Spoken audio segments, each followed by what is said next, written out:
there was just a little story that he gave once in an interview that his grandmother sent him to go buy her a pack of cigarettes. And when he went there, he was beat up and the money was stolen from him, from older kids.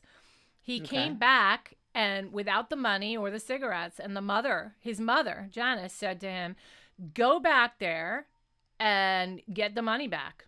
And I don't care how you have to do it.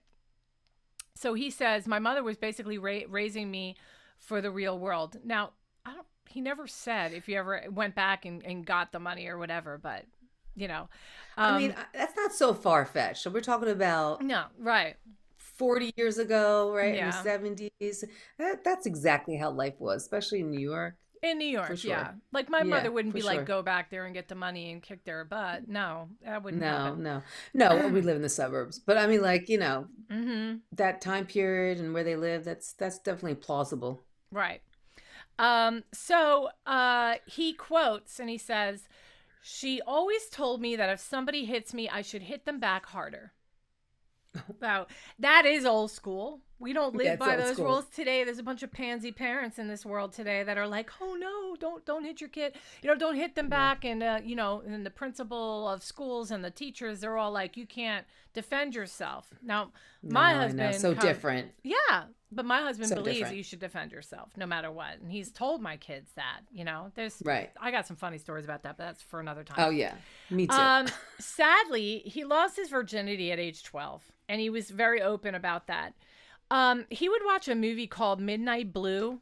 It was like on like one of those like B, like maybe back when like Cinemax was like the B pornography movies kind of thing. Okay. He would Right, watch right. that and compare himself to the sex that he was having to the sex that was in that movie, and found himself to be, he was impressed by himself. So he continued to be extremely sexually active after that. He Okay. is known, he's got Still several normal. names. Many of you guys know what they are: Puffy, Puff Daddy, P. Diddy, Diddy, and Love, which he legally made his middle name in 2021. Hmm. He earned his nickname Puffy in high school because of his habit of puffing out his chest to make his body seem bigger. So there's that. He also played Cute little, that's some good trivia. yeah, little fun facts for Little you about trivia. P Diddy, right? Before we get into the nasty. Um, he, he played football with a member of the Gambino crime family. Wow. So Okay. you can kind of see, this is a young mind being influenced. I don't know. So he remembers very little bit about his dad. He knows his dad was a stylish dresser and spoke about recalling, when I was in college, I immediately went to the library to look up the murder of my father. Now, his dad Oh, was a bit of a gangster, okay?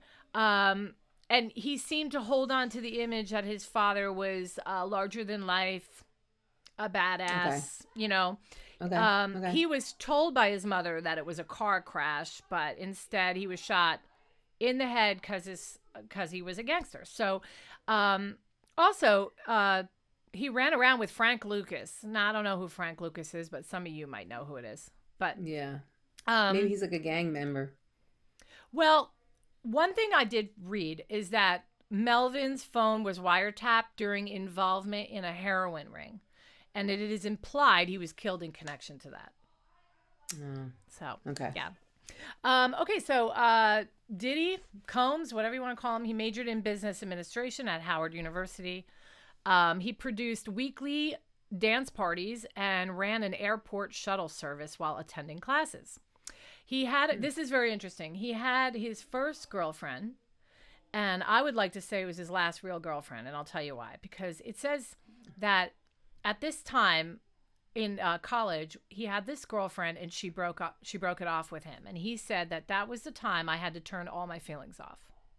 That was his quote. Oh, So from right. that point forward, he basically turned into a player, and his Right. viewpoint of women drastically Just changed. changed. Right, and that reminds me of like Ted Bundy. He had a girlfriend before he started killing. She had the long hair parted in the middle, Right. and he was heartbroken by her. Probably. And Yes. something snapped in him. Now, I'm not saying that P. Diddy is Ted Bundy. Don't Snapped. get me Right. Right. wrong. No, All no. the crimes are different, but they are terrible crimes. But I But think the yes, mental stability just changed yeah. after when it Then came to there's like relationships. the serial killer Ed Kemper. I don't know if you guys know him.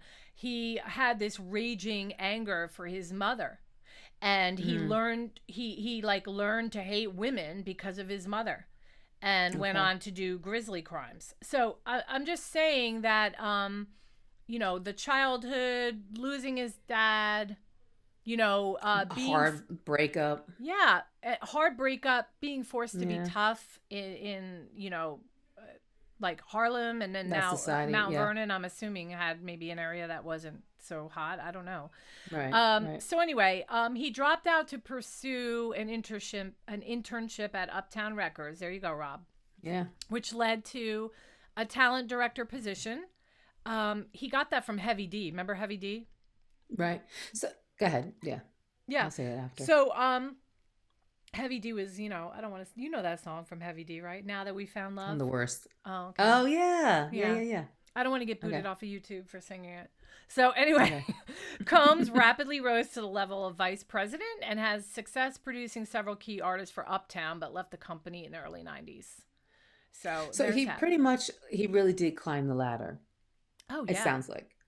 Yeah, Yes. I think he did his I due don't think I don't diligence. think You things were know. just handed on a plate to him. No. He No, he yeah. climbed the ladder.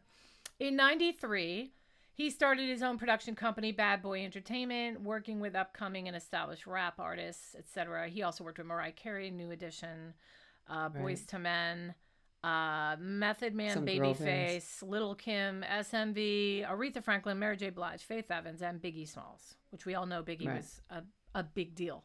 No pun Right. intended. In 96, he was named ASCAP's Songwriter of the Year. And by 97, Bad Boy Entertainment had sold nearly 100 million in recordings and made a multi-million-dollar deal with Arista Wow. for management of that label. Um, Yeah, very so, successful. yeah.